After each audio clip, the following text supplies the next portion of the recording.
Alright, welcome to another video. Today I'm going to be editing a couple of photos in Lightroom that I shot this week or earlier this week in the episode in Scotland. So if you haven't seen the episode yet, I highly suggest that you go check it out. I've linked it up here now and it'll be down in the video description as well. And you can see the full process of the story behind the shots, how I shot those photos, what kind of settings, what kind of gear, all the way to now. We're going to be editing those photos. I'll show you some Lightroom techniques I use. It's not really a tutorial, it's just like a behind the scenes look into how I process those photos. Also check out the blog post, there's lots of extra information there. You'll have the episode and the editing video in there with a whole bunch of additional information that I think you will enjoy and find useful. Let's get started. Okay, so today I want to edit these two photos. These are two photos from the previous episode, like I said, and two very different approaches. One of them is like a fully compressed, zoomed in shot at 100mm shot with the 12-100 f4. Actually, all photos of that episode of the whole Scotland trip are actually shot with the 12-100mm. I was really going to challenge myself into how to shoot a whole trip with one lens. And as you can see, 1/80th of a second, f5.6 and ISO 200. Fully zoomed in, and I really love the drama that's going on here.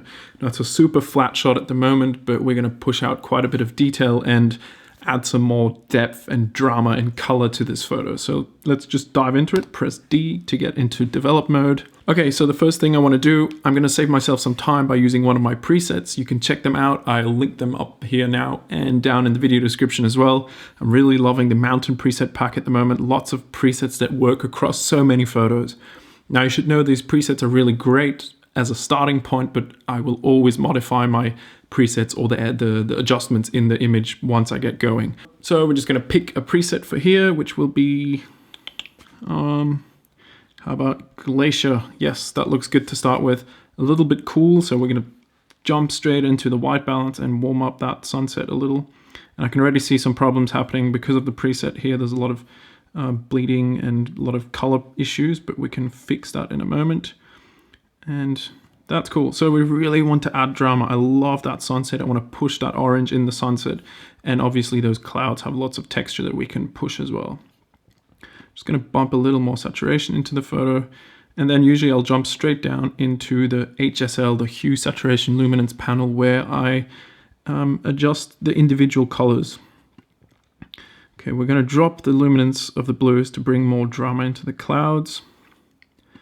And this is also where we're going to fix that highlight or the color issue up here by shifting the oranges and the reds. So I'm really just doing it as I go. There's no real prepared tutorial here. It's really looking over my shoulder as I edit this photo. So there's a bit of trial and error involved as well. Okay, we'll adjust the saturation of things.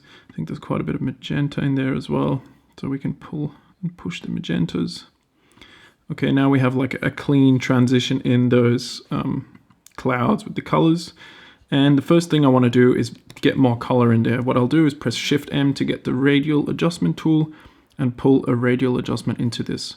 So if I press O, you can see that's the area we're going to be editing right now, everything that's red. Okay, now I want a little more contrast, and I'm going to heat up that area, so get even more yellowish tones in there and push the saturation, a little clarity to get more definition, and drop the blacks and increase the whites. Not that much more needs to be done here. I'm pretty happy with that. And the next thing I want to do is just press enter, and we press M to get the graduated filter tool, and we're going to add some drama and darkness to those clouds. I really love how there's like multiple layers to this shot, so we can address each individual layer with a different setting or a slightly different approach to really make them pop and build up that shot and get some depth and color into it. Well, let's push some contrast into here. Drop that exposure a little bit, quite a bit actually.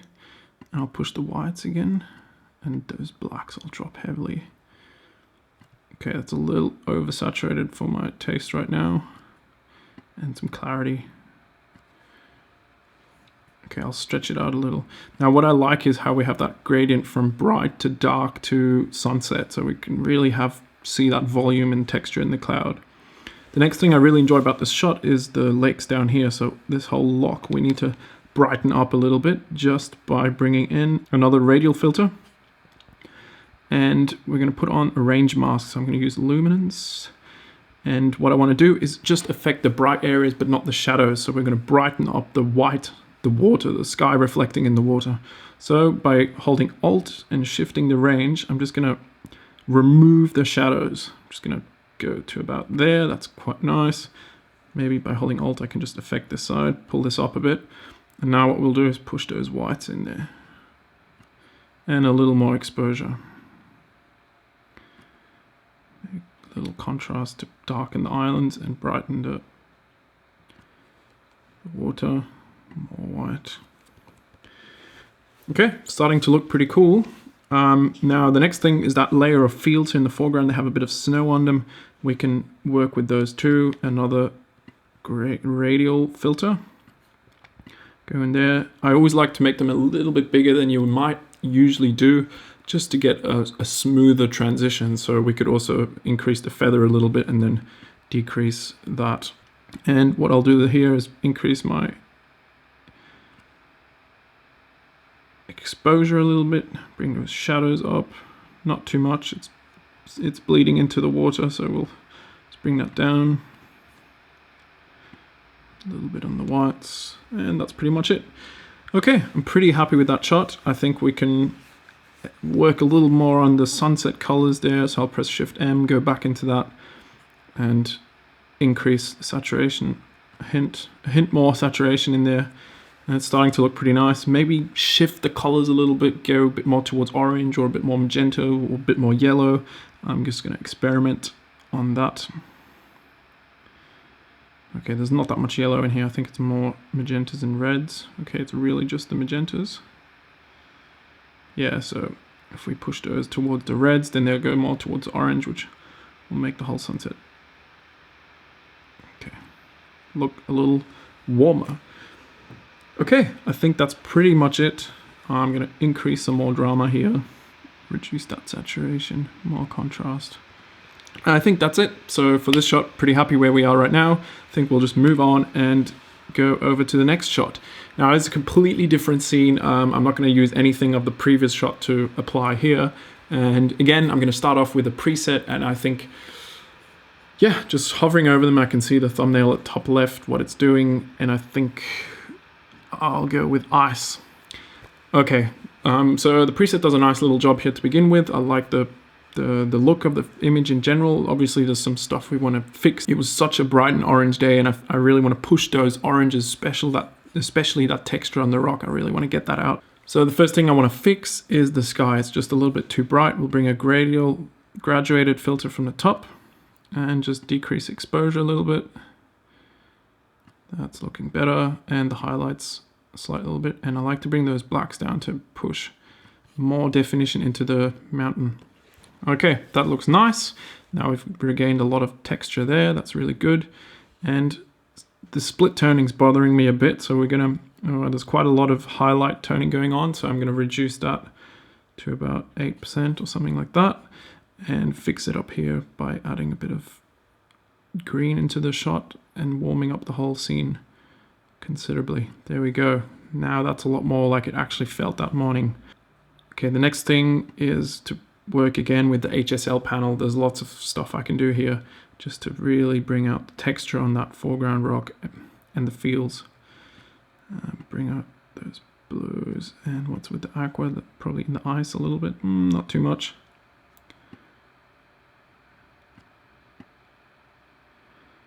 Okay, now I want to do some local adjustments. Shift M to go to that radial adjustment tool, and we're going to bring in that on the rock. Want to really push that texture on that rock by adding a bit of clarity, of course, that always helps, and by using the blacks and whites. Now what you can do, so if I go out of this and we look at the curve of my image, the blacks and the whites have been crushed, and that means the whites will never go above what we have here, 82%. So they won't actually go to full white. Same with the blacks, they won't actually go below 10% unless when you do a local adjustment like we do here, you start pushing the blacks and the whites. It actually goes beyond the curve, so it can really be useful to add more contrast in the places where you want more contrast and where you want to have the attention of the viewer. So if I push the blacks down a lot, we can see here, it actually goes to full black. Same with the whites. If we push them up, it goes to full white. Now there's not too much white in this here, but it can affect the whole image beyond the curve. So I like using that to really push the contrast to the places where I want the attention. Okay, I'll reset that. Yeah, so we're going to crush the blacks a little bit just to make that foreground pop, as you say. And push up the shadows. Maybe increase the temperature a little. Yeah, getting there. A bit more saturation. Okay, no, saturation's too much. Okay, cool. Now I feel orange is a little bit off. It almost feels a bit green still. So let's look at the yellows. They are definitely pushing a little bit to the green side. So we're going to bring those back, and the same with orange, bring those back to a little more towards the red, and push in a little bit more yellow and orange saturation. And just to get a little bit extra, sucking you into that shot a little more, I want to add a bit of a vignette. So, okay, there's a bit of a vignette happening already. I might just increase it just ever slow. Yeah. Nice, that's what I want. Top right doesn't seem to really, my eye sort of goes wandering off to the top right, so we're going to reduce the saturation, the brightness of that area just by bringing in a graduated filter and slowly but surely working down. There we go. Okay, that looks good. It really pulls you into that foreground, and then your eye sort of wanders all off into the distance where you can see the mountain, and yeah, it completes the image. Let's just try one last thing. Never really finished with a shot, right? Let's just increase that temperature a bit and see if we change the tint. Again, I'm going to undo the tint, but I do like it a little bit warmer as it was. And then push the whites, push the luminance of the orange and the yellow. Okay, I'm going to leave it there. That looks pretty good. I'm pretty happy with that. And there we go. Let's go back to the grid. There we go. So those are the two shots. Pretty happy with that. They're very different shots, very different edits. But like I said, I love using the presets to just speed up that initial workflow and to ultimately create a unified look across the images. Now, these images don't really belong together, different location, different settings, different light, everything. But on an overall, later on, if we look at the whole grid of images that are shot in Scotland, the darkness and the brightness of the images will be sort of in the same area, and the images sort of come into a collection.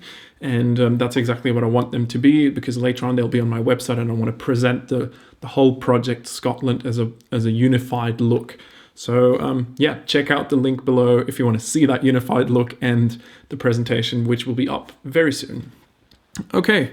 Cool. I hope you enjoyed it. It was a really quick tutorial run through just a basic editing process. I hope you learned a little something in here. If you did, give the video a thumbs up, leave me a comment below if you have some comments or techniques or things you would do differently. And yeah, if you want to see more of this stuff, please subscribe to the channel, hit the notification button so you get a little notification when there's a new video. And like I said, check out the blog post, also the presets down there, subscribe to the newsletter and all the stuff, you know what it is. It's all linked down in below in the video description. So yeah, cool. I hope you enjoyed it, and I hope to see you next time for the next video.